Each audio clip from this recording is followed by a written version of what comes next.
Vamos a ver, Linda. Bueno, hablamos un poco sobre lo que eran los electrolitos. Recuerdo que mencionamos del sodio, del potasio, bueno, también del cloruro, de lo que era osmolaridad y osmolaridad. Se mencionaba también de cómo estaba distribuido el líquido intracelular y extracelular, que intracelular era 2/3 del agua corporal que teníamos, extracelular era 1/3 de ese. Eso más que todo. Y así algunas cosas un poquito más profundas de cada electrolito. Muchas gracias, Linda. Gracias, ¿verdad? Porque usted siempre está atenta a la clase, esperando que así estén los otros jóvenes también. Si me cierran el micrófono los que se vienen conectando. Bueno, entonces vamos a continuar hablando acerca del calcio. Fíjense que el calcio es el cation que está más abundante en el cuerpo humano. Lo podemos encontrar en una forma que se llama hidroxiapatita, ¿verdad? Que forma lo que es el esqueleto. Entonces, este calcio que está en el esqueleto, pues por lo tanto es un calcio óseo, ¿verdad? Que constituye lo que es el 99% del calcio total del organismo. De hecho, este calcio es una reserva que participa en lo que es la homeostasia del calcio existente en el líquido extracelular. Y también, ¿verdad? Podemos mencionar como un punto importante que dentro de las células el calcio se encuentra en una concentración de más de 1000 veces inferior al extracelular. Bueno, ¿por qué también es importante el calcio? Porque ya sabemos que la mayor cantidad pues se encuentra en los huesos, pero que sus requerimientos van a depender de la edad, siendo los mayores, ¿verdad? O las personas mayores que también requieren mayor concentraciones o la ingesta de calcio. Sabemos que los alimentos más ricos en calcio, ¿verdad? Producen o proceden de los lácteos, que en el intestino se absorbe entre el 25 y el 70% de ese calcio ingerido. Entonces, ¿qué va a pasar con esta absorción en el duodeno y el yeyuno? Aquí quien regula este proceso es el calcitriol que lo hace como de una forma directa, pero también esta absorción hay otra hormona que es la paratirina que lo hace como de una forma indirecta. Entonces, sabemos ya que es el componente más importante, ¿verdad?, del cuerpo, y a medida que se va creciendo durante la niñez, durante la infancia, la adolescencia, pues es muy fundamental incluir dentro de la dieta básica y no digamos durante el embarazo y la lactancia, ¿verdad? Ya que la necesidad de calcio pues es importante. Y en la vejez también es importante, ¿verdad? Porque hay que reponer las pérdidas que se producen de este mineral, como en el caso, ¿verdad? Ustedes han escuchado hablar de la osteoporosis, entonces también, ¿verdad? El suministro pues o el aporte debe ser mayor. Sin embargo, del total de calcio contenido en los alimentos, se absorbe aproximadamente, ¿verdad? Un porcentaje como entre un 20 y a un 40% del total. Por eso es importante, ¿verdad? También la presencia de la vitamina D para mejorar lo que es la absorción. ¿Cuáles son las funciones principales del calcio? Pues vean que el calcio tiene diversas funciones en nuestro organismo, ya que forma parte de los dientes, de los huesos y que contribuye a mantenerlos sanos. Pero tal vez ustedes, si llevaron hematología, vieron que también es necesario, ¿verdad?, para la coagulación de la sangre, ya que forma parte también de ese mecanismo. Sobre todo cuando nosotros hacemos la determinación de los tiempos de coagulación, TP y TTP, en el laboratorio, ¿verdad? Nosotros podemos ver que hasta le agregamos un calcio, ¿verdad? Que forma parte de la técnica a realizar. Participa en la transmisión de los impulsos nerviosos y tiene un papel importante en la contracción muscular. Fíjense que si llega un paciente a la emergencia y, bueno, puede presentar tetania, tetania es como una rigidez en la mano en el cual el dedo, casi siempre el dedo índice le queda erecto o rígido, ¿verdad? O a veces las manos a un paciente que puede llegar a la emergencia porque como tiene así como una rigidez en sus manos, ¿verdad? O quizás ustedes han escuchado que así le dicen de una forma popular como que está engarrotado. Entonces esa es la rigidez que puede presentar y se ve, ¿verdad? Al momento de determinarle el calcio en el laboratorio que anda con unos valores muy bajos. Entonces es porque está presentando diferentes patologías o a veces hasta por una situación emocional puede llegar un paciente en esa condición. Ya he tenido la oportunidad de ver pacientes, ¿verdad? Que quizás están atravesando una crisis nerviosa. Entonces, ¿qué sienten? Como adormecimiento en las manos, rigidez. De hecho, a veces hasta ni pueden expresarse, ¿verdad? Ni llorar. Es una cosa tremenda, ¿verdad? Cuando llegan así. Entonces, inmediatamente hay que suministrarle calcio intravenoso. También contribuye el calcio a lo que es la activación de las enzimas, ya que sirven, ¿verdad?, como mediadores en diferentes reacciones químicas.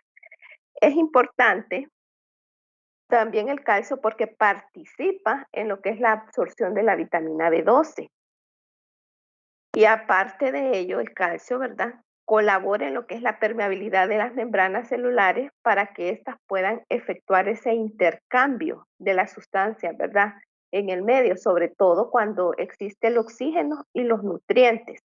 Entonces vemos que es muy importante la labor que realiza. Ya mencionamos que la principal fuente de calcio es la leche o sus derivados, ¿verdad? Ya sea el yogur, el queso, lo podemos encontrar en los vegetales de hoja verde, también en los pescados, em, en las leguminosas, en las semillas de girasol, en los cacahuates, para las personas, ¿verdad?, que tienen estas buenas costumbres de adquirir semillas, en las almendras, en los pistachos. Entonces, ¿qué pasa cuando una persona tiene una deficiencia de calcio? Bueno, entonces la falta de calcio, ya dijimos, le puede causar una osteoporosis, que es una disminución de la masa ósea. También, si cierran el micrófono, por favor. Raquitismo, porque hay una deformidad ósea, ¿verdad? Y como hay un bajo aporte de calcio, entonces el paciente le puede provocar raquitismo. O la tetania que les mencionaba, que es una alteración de la contracción muscular. Entonces, el calcio, ¿verdad? Nosotros en el organismo lo podemos encontrar de tres formas. Y esto es bien importante. Cuando está unido a las cargas negativas de las proteínas plasmáticas. ¿Y cuál es la proteína que tenemos en mayor concentración en el cuerpo?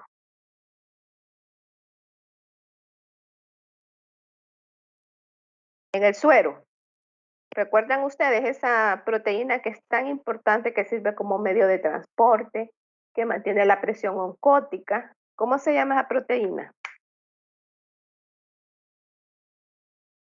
Albúmina. Es correcto, es la albúmina. Entonces el calcio se encuentra unido, ¿verdad? A la albúmina, que la albúmina casi en un 45%. Y en menor cantidad ese calcio va a estar unido a las globulinas. Fíjense que el calcio también forma complejos con unos iones que son inorgánicos o pueden ser orgánicos, pero eso solamente es como un 5%. Entonces, ya puede estar unido con el fosfato, puede estar unido con el lactato o puede estar unido con el bicarbonato. Pero también hay un calcio que no está unido, sino que es el calcio iónico, ¿verdad? O que nosotros lo podemos encontrar libre y que eso pues aproximadamente representa el 50% eh, de la distribución, ¿verdad? Fisiológicamente en el cuerpo. Ya dijimos que se puede encontrar de tres formas. Bueno, dentro de las condiciones que puede presentar un paciente cuando sus niveles están bajos, y eso por favor si vayan siempre adquiriendo ese lenguaje técnico cuando un parámetro está incrementado o cuando un parámetro está disminuido.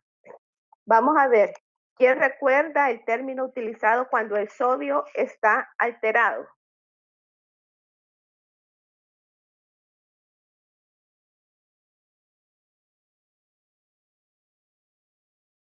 Hipernatremia. Es correcto, es hipernatremia. Y si el sodio está bajo, hiponatremia.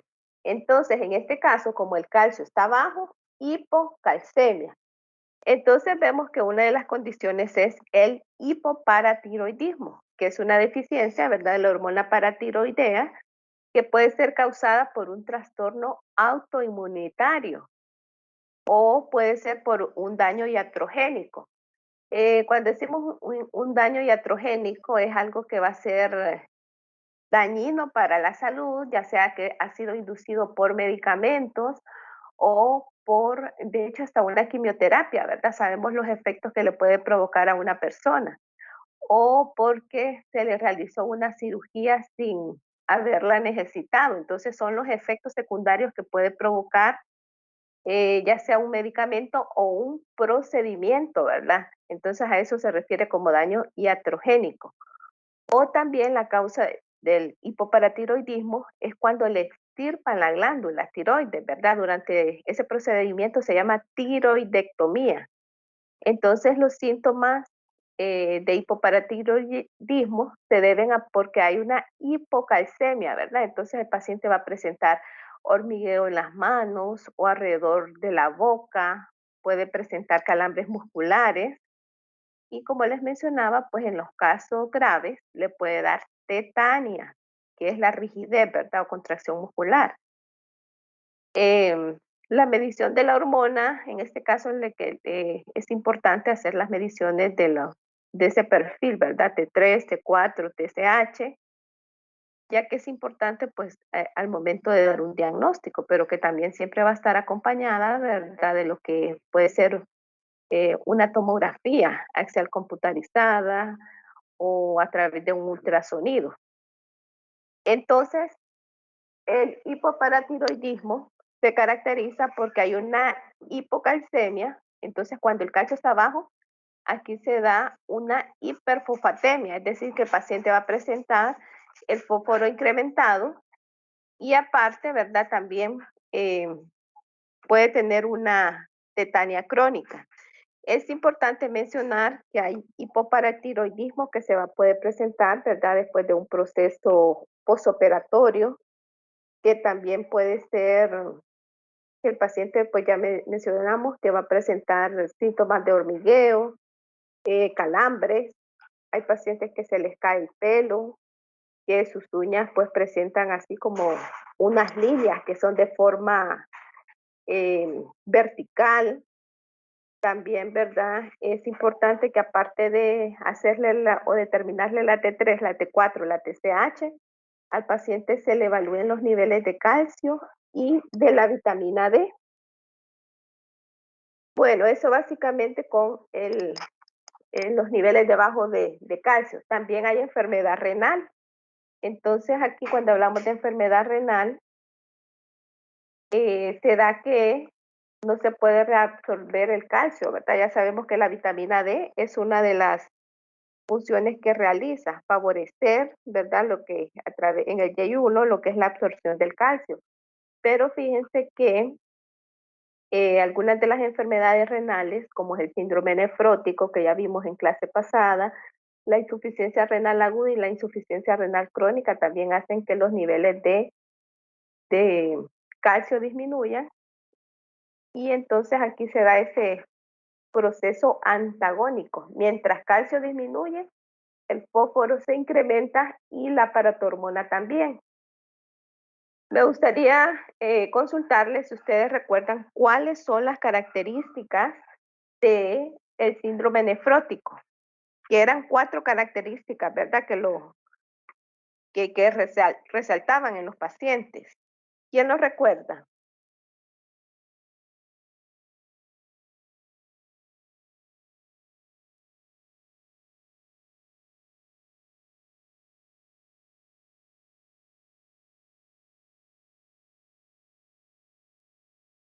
Recuerdan el síndrome nefrótico, que el paciente estaba eliminando proteínas en cantidades, ¿verdad? Entonces, ¿cómo se le llama la excreción de las proteínas en orina?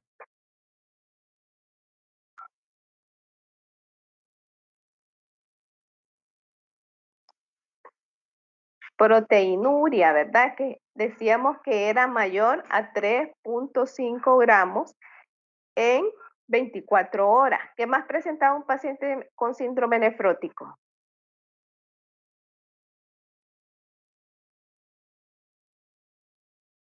Muy bien, hipoalbuminemia, porque ya que está excretando en grandes cantidades las proteínas en orina, en suero, entonces los niveles están bajos, por eso es hipoalbuminemia. ¿Qué más presentaba?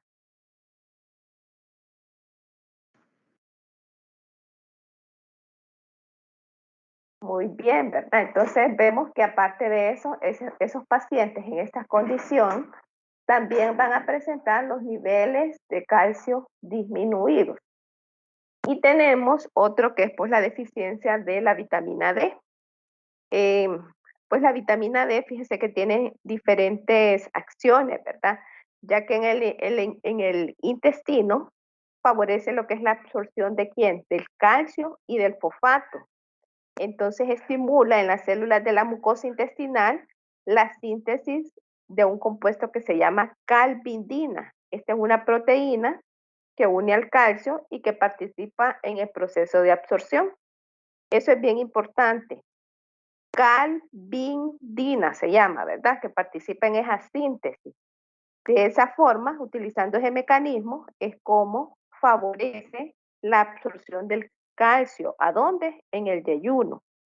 Luego, otra de las acciones de esa vitamina D, que en el hueso estimula lo que es la resorción ósea y la síntesis de la osteocalcina. Aparte de ello, en el riñón estimula lo que es la reabsorción tubular del calcio. Entonces vean ustedes por qué es tan importante esta vitamina D. Otra de las causas puede ser porque quizás en la ingesta de nuestra dieta, ¿verdad? Tenemos poco aporte de calcio. O en otras situaciones que un paciente presenta cáncer de adenoma de paratiroides, ¿verdad? Algunos de los síntomas asociados con un paciente que padece de hipocalcemia es la tetania, es decir, esos espasmos irregulares de los músculos, o el paciente puede tener arritmias cardíacas. Ustedes recuerdan allá cuando mirábamos lo que eran las troponinas, que había un troponina I, troponina T, troponina C. Lo que había cuando había un evento de infarto de miocardio, pues estas enzimas, ¿cómo decirle? Se activaban, ¿verdad? Estaba la actina, estaba la miocina, y todas ellas, el propósito era provocar contracción muscular. Entonces, de hecho, hasta ahí participaba el calcio. Por eso es que también está relacionada que cuando un paciente tiene hipocalcemia, pues va a tener arritmias cardíacas. Eh, y miren que ya cuando el paciente ya está como en esos estados de shock, ¿verdad? Entonces el paciente va a tener esos trastornos psiquiátricos, va a presentar dolor en su hueso, asimismo, ¿verdad? Puede presentar anormalidades dentales y también las cataratas. Y vean qué pasa cuando hay una hipercalcemia. Entonces aquí la condición del paciente es muy diferente, porque esta se produce cuando una o varias glándulas paratiroideas se vuelven hiperactivas. Entonces, lo que causa niveles séricos elevados de la hormona paratiroidea, de esta hormona paratiroidea, y eso como están hiperactivas, ¿verdad? Entonces hay una sobreproducción de calcio. De hecho, los pacientes, fíjense que pueden ser asintomáticos o pueden tener síntomas de gravedad variable. Puede presentar una fatiga crónica, dolores corporales, dificultad para dormir, el dolor óseo, pérdida de la memoria. También puede ser que tenga una escasa concentración. Hay pacientes que quizás se sienten cansados, ¿verdad? Entonces, o que están atravesando por un proceso de depresión, ¿verdad? Entonces, eso puede ser causa el hiperparatiroidismo. o pacientes que pasan con cefaleas. Entonces vemos que son unas situaciones críticas, ¿verdad? Porque en general una paciente con hiperparatiroidismo anda mal todo el tiempo. Eh, ya por lo que mencionamos, ¿verdad? Tiene dolor, malestar, fatiga. Entonces, básicamente aquí a este paciente hay que determinarle lo que son las hormonas, la T3, la T4, la TSH, y también determinarle lo que son sus niveles de calcio, ¿verdad? Es importante mencionar que hay diferentes tipos de hiperparatiroidismo. Hay unos que pueden ser primarios, secundarios, inclusive hasta terciario, ¿verdad? Eh, ¿Qué pasa cuando en el laboratorio nos llega una muestra de calcio? Pues nosotros tenemos que estar bien entendidos qué es lo que vamos a aceptar o cómo la vamos a procesar, ¿verdad? En la literatura le puede decir a usted que puede ser suero o plasma heparinizado. Este es bien importante, suero o plasma heparinizado y separar rápidamente de los glóbulos rojos. Vean ustedes que hay otros anticoagulantes como el EDTA, el oxalato de citrato, que estos no son aceptables. Y cuando quieran experimentar, pues nosotros lo podemos evidenciar, ¿verdad? Porque si tomamos una muestra con citrato de calcio y le tomamos esa muestra al paciente, vamos a ver unos resultados, pero súper bajos. Entonces vean ustedes que como tiene este componente de calcio, eso hace, ¿verdad?, que interfiera en el resultado del paciente. Y esto como observación, porque esto es bien común cuando a veces el personal técnico pues no maneja esta situación y cree que porque se puede procesar en plasma puede ser con cualquier anticoagulante y no es así, ¿verdad? Solamente plasma que haya sido tomado con un tubo heparinizado, esos tubos tapón verde y el suero. Otro aspecto importante es que la hemólisis aquí interfiere considerablemente. En realidad es para todos los electrolitos, ¿verdad? Entonces evitar esas muestras hemolizadas. Si lo determinamos el calcio en orina, pues nosotros podemos utilizar un preservante, que es el ácido clorhídrico, ¿verdad? Ese es como el más indicado. De hecho, el método para determinar el calcio se llama ortocresostaleína, ¿verdad? Es un método de punto final. Los valores del calcio total, pues casi siempre andan entre 2.1 a 2.5 milimoles sobre litro, pero también, ¿verdad? Nosotros lo podemos determinar en unidades de miligramos sobre decilitro. Por eso acá le hace la observación, ¿verdad? Rechazar muestras tomadas con plasma que incluyan citrato, EDTA u oxalato, ¿verdad? Tenemos también que las muestras hemolizadas también se deben rechazar. Bueno, hay otro electrolito que es el fósforo, ¿verdad? Entonces, a diferencia, pues este es un anión, este se le conoce también como un macromineral y que está relacionado, ¿verdad? Mucho con el calcio, porque tienen como funciones compartidas.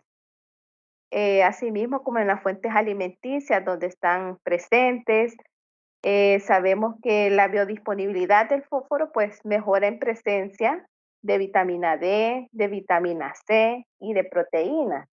Y que el fósforo pues se encuentra de forma intracelular y así también de una forma extracelular. Vean ustedes qué pequeño es este valor de referencia del fósforo, de 2.3 a 4.1 miligramos sobre decilitro, ¿verdad?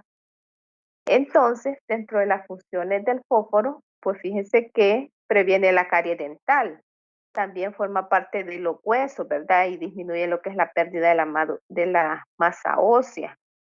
Es importante porque forma parte del ADN y del ARN, ¿verdad? Que sabemos que se transfiere esa información genética. Forma parte de las paredes celulares, colabora en la activación de las enzimas, forma parte de la vitamina B6 y aparte pues participa en lo que es el equilibrio ácido-base de las células. Pero ustedes se preguntarán, ¿a dónde podemos encontrar ese fósforo? Bueno, en el pescado, vean qué importante es comer las carnes blancas, ¿verdad? En el pescado, también lo podemos encontrar en el pollo, ¿verdad? En el pollo, en el pavo, se encuentra en menor cantidad en la carne de cerdo, ¿verdad?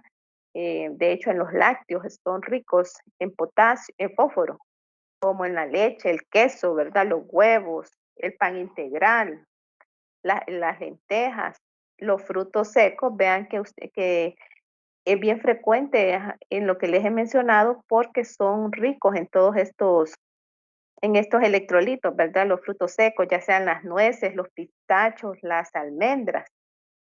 Y vemos que cuando los niveles están bajos de fósforo, se le llama hipofosfatemia y los niveles altos, hiperfosfatemia. Entonces, el hiperparatiroidismo le va a provocar una hipofosfatemia. Hay una disminución en la ingesta y la absorción intestinal. Cuando hay daño renal también eh, se da la hipofosfatemia, o cuando un paciente está con un uso excesivo de diuréticos o antiácidos también, ¿verdad? Hay una hipofosfatemia, por lo tanto hay deficiencia de vitamina D. El paciente puede presentar encefalopatía, debilidad muscular, la tetania, las convulsiones, ¿verdad? El coma, paro cardíaco y respiratorio en el peor de los casos. Por eso es cuando un paciente que está en cuidados intensivos constantemente le están monitoreando los electrolitos, porque vean ustedes que una pequeña descompensación y ese paciente, ¿verdad? Como él le puede llevar hasta la muerte. Entonces siempre están acompañados los que son los electrolitos y los gases arteriales en una sala de cuidados intensivos o a veces también en lo que son las salas de cirugía. Eh, Hay unos equipos que se trabajan ahí a la par del paciente, ¿verdad? Casi todos los laboratorios, los hospitales privados acá en Tegucigalpa y en San Pedro Sula, sé que tienen unos equipos que se los voy a presentar posteriormente, en el cual le dan resultados inmediatos. Usted puede utilizar sangre arterial, entonces solamente coloca unas cantidades muy pequeñas, quizás unos 50 microlitros, ¿verdad? Aproximadamente de la muestra, y pues le determina todos estos parámetros, ¿verdad? Que se utilizan, estos emplean lo que son principios diferentes. Hay principio de potenciometría, de amperometría, de conductimetría, ¿verdad? Es bien importante que siempre que nosotros tengamos un equipo con el cual estamos trabajando, conozcamos los principios de análisis. Bueno, y cuando hay una hiperfosfatemia es porque el paciente, ¿verdad? Puede ser porque ingiere demasiado fosfato o porque tiene una insuficiencia renal, porque tiene un hipoparatiroidismo, pacientes con leucemia, pacientes con una sobredosis de vitamina D o una condición que es la iatrogenia, que ya dijimos que puede ser producto o consecuencia porque está ingiriendo algún medicamento o porque en aquellos pacientes, ¿verdad?, que están en, en quimioterapia, le puede provocar, ¿verdad?, una iatrogenia. Bueno, los síntomas, pues, si ven, todos están relacionados con lo que es la debilidad muscular o a nivel del sistema nervioso central, ¿verdad? En este caso, pues le puede provocar una encefalopatía al paciente o calcificaciones ectópicas.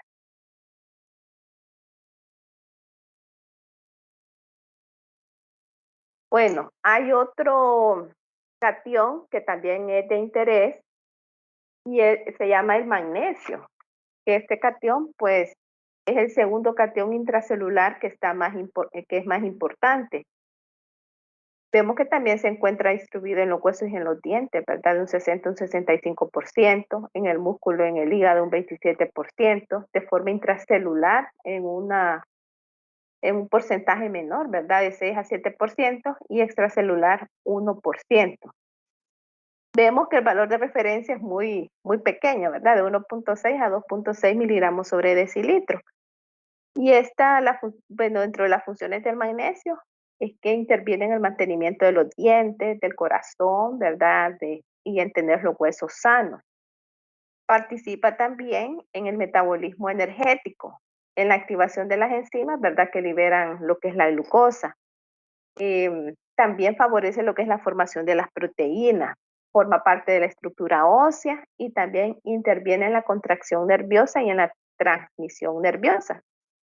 Pero ¿dónde podemos encontrar esas fuentes de magnesio? Las hortalizas, ¿verdad? Todos aquellos alimentos que son ricos en clorofila. También lo podemos encontrar en los frutos secos, como les mencionaba, en los nueces, en las almendras, en las leguminosas, en los cereales, en todas las verduras de hojas verdes, como en las espinacas, en el cilantro, ¿verdad? En la cebollina, en la hierbabuena, en el pan integral, el pomelo, ¿verdad? Que es tan rico. En el limón también, ¿verdad? O sea que también en los cítricos. ¿Qué pasa si tenemos niveles bajos de magnesio? Hay pacientes que pueden presentar niveles bajos de magnesio, sobre todo, ¿verdad? Que puede ser aquellos pacientes que recién fueron operados o pacientes que toman medicamentos. En las personas alcohólicas pueden presentar, ¿verdad?, deficiencia de magnesio, o pacientes que han sufrido quemaduras de segundo o tercer grado, ¿verdad? Al paciente le puede provocar lo que son convulsiones, irritabilidad, disminución del apetito y también, ¿verdad? Pueden tener una musculatura así como débil, ¿verdad? Entonces, por eso es importante que cuando un paciente está en una terapia de medicamentos, ya sea diuréticos, sea anfotericina B, ciclosporina y digoxina, entonces también se le estén, ¿verdad?, monitoreando sus niveles de magnesio. Vemos que ya hay varios medicamentos, ¿verdad?, que así como le dan muchos beneficios, pues también eh, le afectan otros, como este caso, ¿verdad? ¿Alguien recuerda para qué se utiliza la anfotericina B?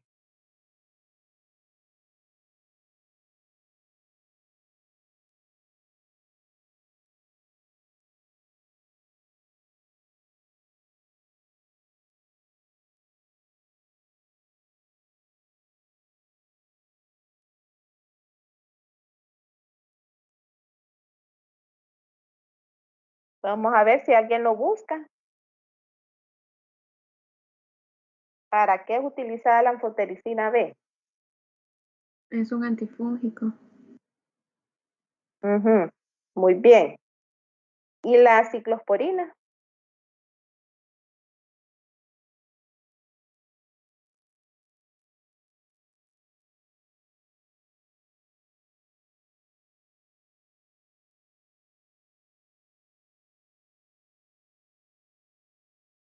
Es un inmunosupresor, más que todo se utiliza cuando hay un tema de trasplantes.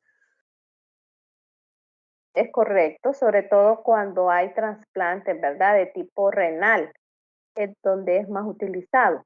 Entonces vean que así como esos antifúngicos, no solamente van a disminuir los niveles de magnesio, sino que también en el caso clínico de un paciente hay que estarle monitoreando lo que son las enzimas hepáticas, la TGO, la TGP. Por eso, ¿verdad? Vemos que todos estos parámetros bioquímicos pues representan aproximadamente el 70% de las demandas en los laboratorios clínicos. Vemos que cuando hay una hipermagnesemia es porque los valores andan mayor a 2.4 miligramos sobre decilitro. Entonces, puede ser porque hay una disminución de la excreción renal o porque puede haber una deshidratación grave. Los pacientes presentan depresión, daño a nivel neuromuscular, ¿verdad? Que es lo que se le conoce como una hiporeflexia o debilidad muscular, falla para respirar, bradicardia. Entonces, es verdad que cada vez el cuadro se va poniendo un poco más complejo con lo que son con estos electrolitos. Es por eso, ¿verdad?, que nosotros podemos determinar este parámetro en suero, en plasma, también en orina, y debemos rechazar sobre todo muestras que han sido tomadas con EDTA, oxalatos y citratos, ¿verdad? Que estos actúan como quelantes. y no digamos las muestras hemolizadas, ¿verdad? Definitivamente se deberían de rechazar. Pero en el laboratorio, les hice un resumen, que estos son los métodos principales, ¿verdad? Que todos estos son métodos colorimétricos en los cuales nosotros podemos determinar el calcio, el fósforo, los cloruros y el magnesio.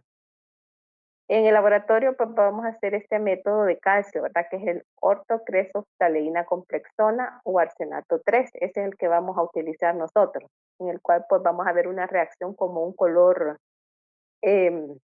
morado, ¿verdad? Pero suave. Cuando los niveles están dentro del rango establecido, pues el color es suave. Cuando ya están muy incrementados o que quizás hay una contaminación por los materiales que utilizamos, entonces sí vemos unas lecturas, unas absorbancias muy altas, ¿verdad? Con el fósforo, pues vamos a utilizar lo que es el método del azul de molibdeno, pero ese lastimosamente no lo tenemos nosotros. Con el magnesio, pues el método es el método de calmaguita en medio alcalino y vemos que también forma pues una reacción que es un poco como púrpura, ¿verdad? Y esta reacción se lleva a cabo en medio alcalino. Vean que para los electrolitos en general, sobre todo sodio, potasio, cloruro, pues se utiliza lo que es la potenciometría, ¿verdad? Que esto se lleva a cabo a través de una celda electroquímica. De hecho, es el único método electroquímico en el cual se mide directamente lo que es ese potencial en el equilibrio termodinámico. Entonces, hay una celda que es una celda de referencia y también, ¿verdad? Se llevan a cabo diferentes determinaciones porque usted puede tener una celda para cada electrolito, ¿verdad? Que puede ser sodio, puede ser potasio, puede ser cloro, pero ya los equipos automatizados tienen todo este sistema incorporado en los cuales cada uno posee un electrodo, que son los electrodos de referencia. Entonces, nuestros analizadores pueden tener un electrodo para sodio, otro para potasio, otro para cloruro. De hecho, fíjense que hay unos que tienen electrodo para litio. Entonces, al comenzar una jornada de trabajo, lo primero que se debe hacer es calibrar y controlar, ¿verdad? Y una vez que ya hemos calibrado y controlado, entonces ya podemos, ¿verdad? Poder procesar nuestras muestras. Eso es lo primero que se debe hacer. Y esos son los electrodos, ¿verdad? Que poseen membranas, que esas membranas son selectivas y aparte son permeables. Eso es lo que tiene al interior, ¿verdad? Los analizadores. Ahí les dejé un enlace, ¿verdad? Para que ustedes puedan ver o conocer más acerca de de este principio de potenciometría. Y vean ahí algunos ejemplos de los cuales, ¿verdad? Están como, o son más comunes encontrarlos en el mercado. Tenemos este que es el método ICE, de ion selectivo, eso significa ICE ion selectivo 6000, este modelo de este equipo, en el cual aquí en este carrusel se colocan lo que son los sueros de los pacientes. Aquí hay una aguja de muestra y él, ¿verdad? En base a lo que uno le va programando, él ya sabe cuál es la secuencia y de esa forma pues va tomando la cantidad correspondiente. Traen impresora incorporada. Tenemos este que es el ProLife, que hace sodio, potasio y cloruro, y vemos que ahí tiene esas bombas peristálticas.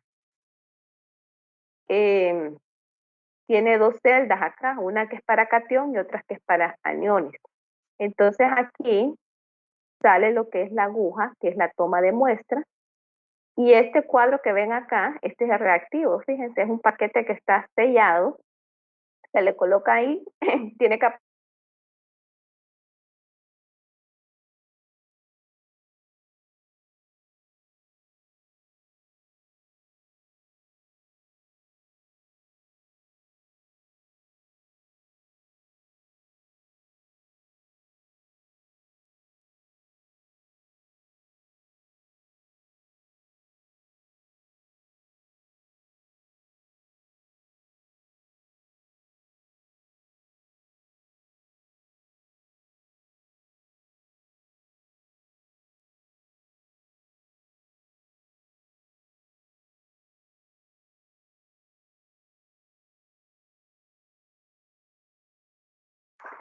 Hola, ¿me escuchan? Creo que es que me había sacado de una de las conexiones.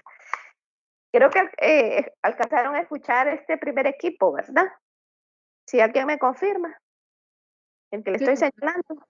Sí, ¿verdad? Entonces me quedé por eso. Siempre. Gracias.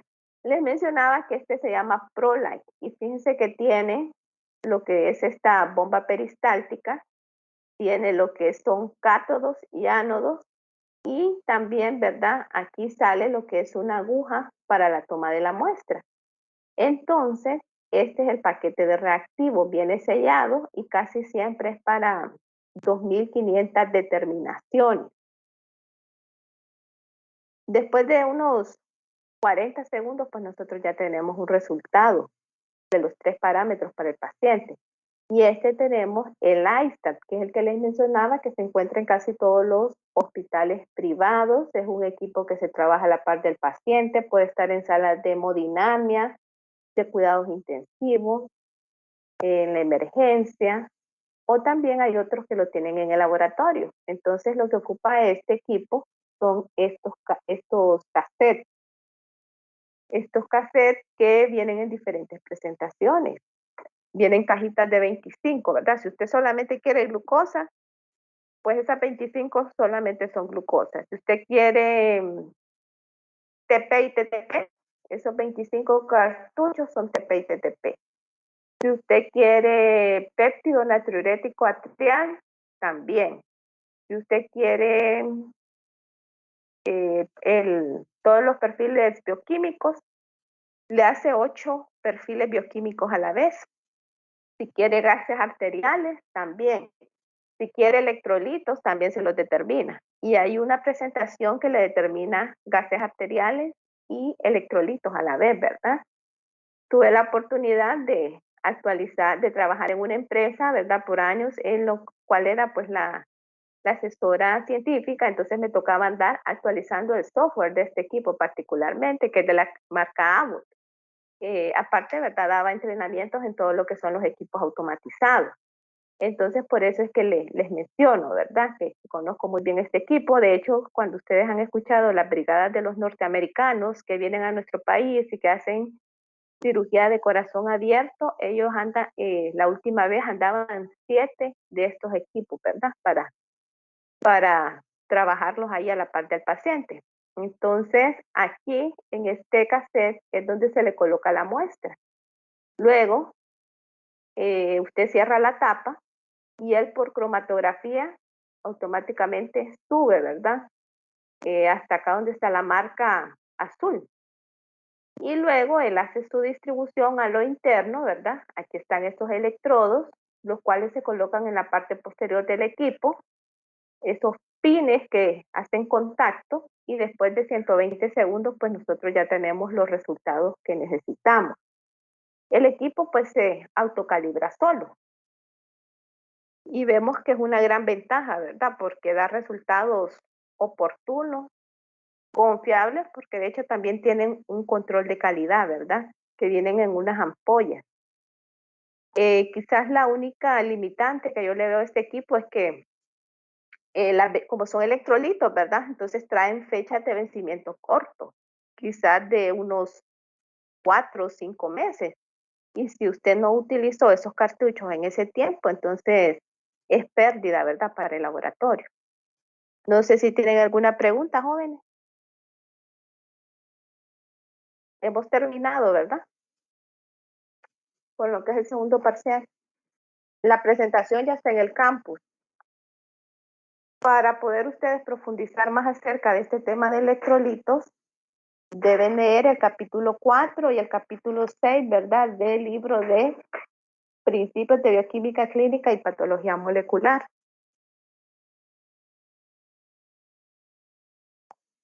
¿Tienen consultas?